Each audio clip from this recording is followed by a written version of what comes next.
সারা ভারতবর্ষ জুড়ে শিক্ষক নিয়োগ কিন্তু বিভিন্ন জায়গায় বিভিন্নভাবে হচ্ছে। তাছাড়াও নোটিফিকেশন বেরোচ্ছে বিভিন্নভাবে, যেমন এনভিএস এর বেরিয়েছে। এছাড়াও তোমরা দেখতে পাচ্ছ যে বিহার রাজ্য থেকে বেশ ভালো পরিমাণে শিক্ষক নিয়োগের প্রস্তুতি চলছে। কিন্তু আমাদের রাজ্যে নোটিফিকেশন কবে আসবে? আমাদের রাজ্যে কি শিক্ষকের প্রয়োজন নেই? আর তাছাড়া তোমরা দেখতে পাচ্ছ স্ক্রিনে যে অযোগ্য শিক্ষক খুঁজতে তলব শুরু করলো সিবিআই।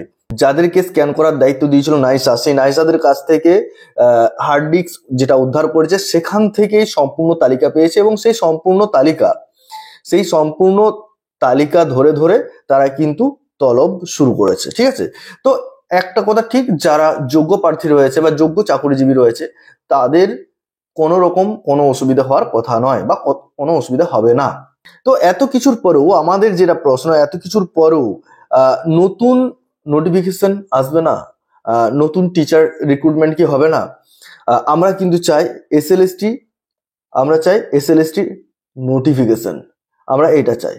তো দেখো, এখন বিষয় হচ্ছে যে এই এসএলএসটির জন্য বহু প্রার্থী, প্রচুর সংখ্যক অ্যাসপারেন্টরা তারা কিন্তু মুখিয়ে রয়েছে একটা এসএসসি দেওয়ার জন্য, একটা এসএলএসটি দেওয়ার জন্য।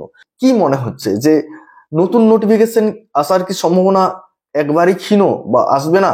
পশ্চিমবঙ্গের মধ্যে এত স্কুলের টিচারের অভাব, সেই টিচারের সংখ্যাটা এমন একটা জায়গায় পৌঁছেছে যেখানে শিক্ষক প্রচুর প্রয়োজন। তো এখন একমাত্র উপায় নতুন নোটিফিকেশন, নিউ নোটিফিকেশন এলে, নিয়োগ হলে যে শিক্ষকের অভাব রয়েছে সেই শিক্ষকের অভাব অনেকটাই পূরণ বা অনেকটাই ঘাটতি মেটাবে বলে আশা করা যায়।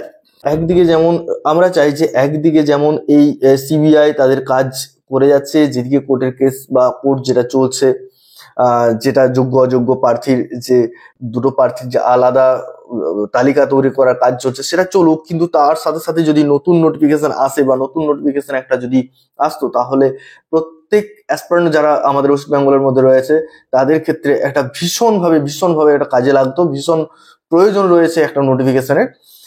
সুপ্রিম কোর্টের কাছে আমরাও আশা রাখবো যে যাতে করে এই যে যোগ্য অযোগ্য প্রার্থীর যে আলাদা তালিকা বা এই যে কেসটা চলছে এটা দ্রুত নিষ্পত্তি ঘটুক, এবং নতুন করে আমাদের পশ্চিমবাংলার মধ্যে নতুন এসএলএসটি নোটিফিকেশন আসুক, এবং যত আমাদের অ্যাসপারেন্টরা রয়েছে যারা মুখিয়ে রয়েছে, যারা একটা এসএলএসটি পরীক্ষা দেওয়ার জন্য তাকিয়ে রয়েছে, তারা যেন এই সুযোগটা পায়।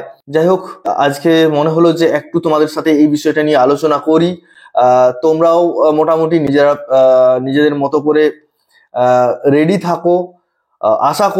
আশা রাখছি যে একটা নোটিফিকেশন আসবে, একটা গেজেট আসবে, এবং শিক্ষক নিয়োগও হবে। তো আজকে এই পর্যন্তই। সকলে ভালো থেকো, সুস্থ থেকো এই বলে আজকের ভিডিও এখানে শেষ করছি। ধন্যবাদ।